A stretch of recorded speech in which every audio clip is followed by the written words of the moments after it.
Hello guys, it's Kaylee here with Embrace the Adventure, and I am filming a really special video for you guys today in the sense of how important it is.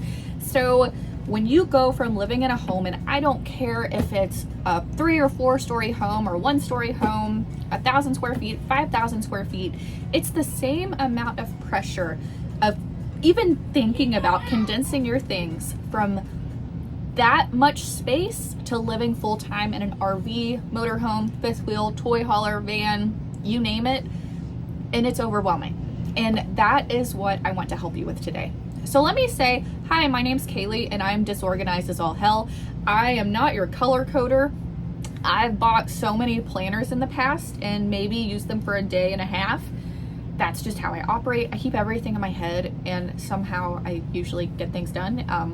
But I am a go-getter. I'm not bragging on myself, but when I set my head to something, I will do it. But sometimes it's hard to find the way that works for me to get myself organized. And ultimately, we lived 12 hours from any of our family when we went from living in a house. It was a 4-bedroom, 2-bathroom house in Texas. We were 12 hours away from family. So all of this was on us. All of it. We didn't have any help from anybody else. So we had to really kick our butts into gear and decide, how are we going to do this? I mean, we were so overwhelmed. So let's just do this by steps because that's the easiest way, I think. So first step, set a timeline.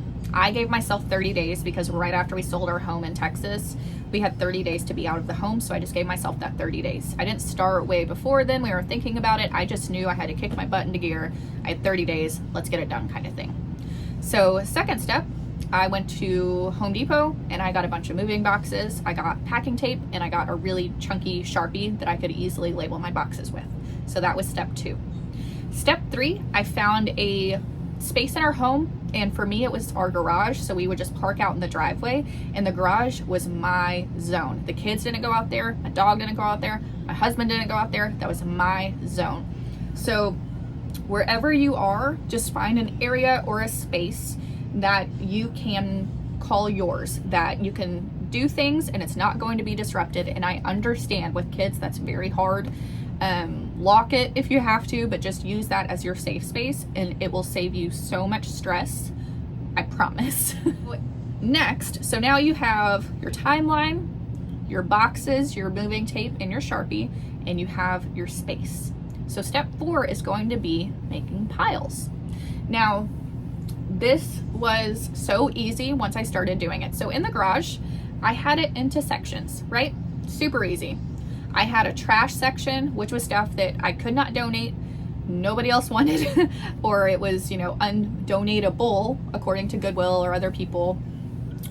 So I had a trash pile, then I had a donate pile, and then I had a storage unit pile, and then I had a take with us pile.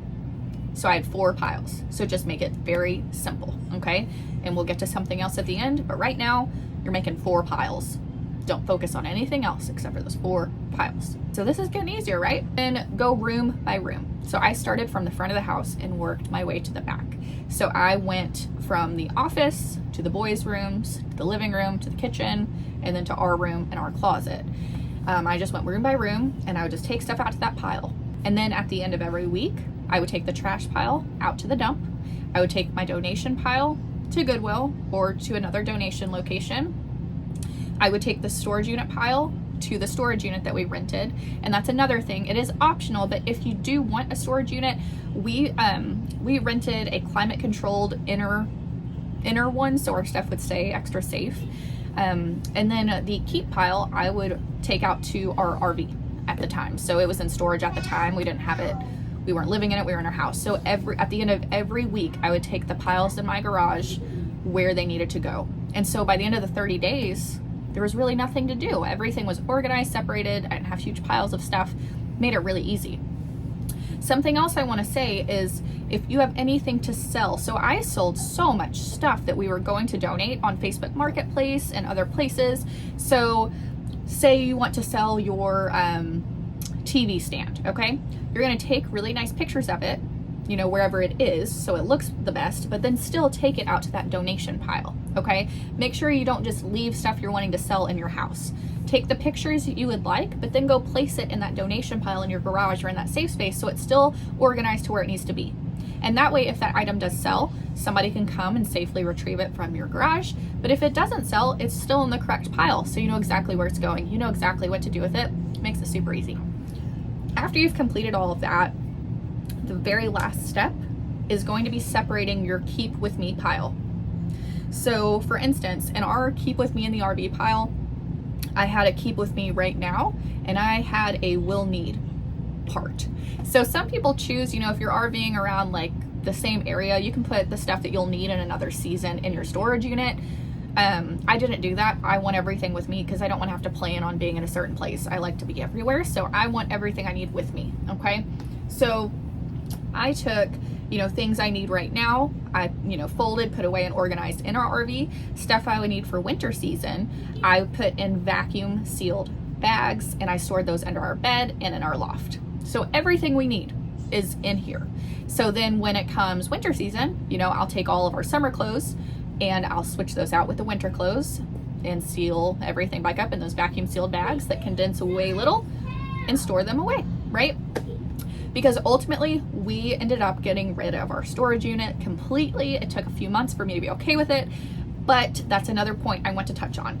So if you are a first time RVer, I would recommend having a storage unit with things that you may need if you decide you hate this lifestyle. And that's just being blunt and honest. We were weekend RVers for a long time, so I knew I would love it. I just kind of wanted that plan B. I wanted that storage unit in case we fell on our faces and I hated it. But luckily, we loved it, but I needed to figure that out for myself. So that storage unit was kind of a safety net for us, really for me. So after full timing for about 3-4 months, I was able to go out to that storage unit, and it's amazing because everything I thought I needed, I donated every bit of it. My wedding dress, everything. The only thing we have to our name is in our rig. Everything we own is here. So I kept all the boys' baby stuff. I've got some Christmas decor, and then all of our clothes and shoes, and of course a ton of toys. But I mean, I got rid of everything, like everything. We don't have a storage unit anymore. And it felt so liberating. It was so freeing to get rid of that. But a lot of people, especially if you're doing this later in life when you've accumulated so many things, I totally get it. So if you need a storage unit, that's totally fine. But for me, I would recommend it at least for the first 3 months or so, just to make sure that you really do love this lifestyle. And, you know, it's kind of a fail safe. It makes you feel better to have that safety net. But ultimately it took me about 3 months, and then I was able to go in and empty it out and just feel awesome about getting rid of everything. Yeah, but that is what I followed to really get ready or to live in our RV full time, you know, transitioning from a home that's, you know, your standard brick and mortar home. Ours was a little over 2,000 square feet, but we had to do it by ourselves. We weren't near any family at the time, so we really had to come up with a system that it was easy for us to not have to communicate all the time, because Anthony's working full time, I'm working, you know, so we didn't have time to like miscommunicate. So having those very distinctive piles, just 4 of them, makes all the difference in the world, you guys. I'm not a color coder, I'm not that organized, but that works for me. And at the end of every week, like I said, or if your timeline's shorter, say every other day you make those trips, it just saves so much time and it takes so much pressure off your shoulders, and by the end of your timeline it'll all be done. So that is how we did it.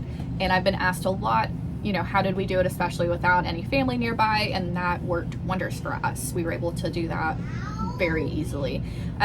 So yeah, comment down below how you prepped to live tiny, or if you have any further questions about, you know, going from living in a standard brick and mortar home to living small. I would love to help you out in any way I can. I'm always happy to answer questions. So share this video with a friend, save it down for later if you're considering this lifestyle, reach out with any questions, and I'll catch you guys in the next video. You guys have a great day.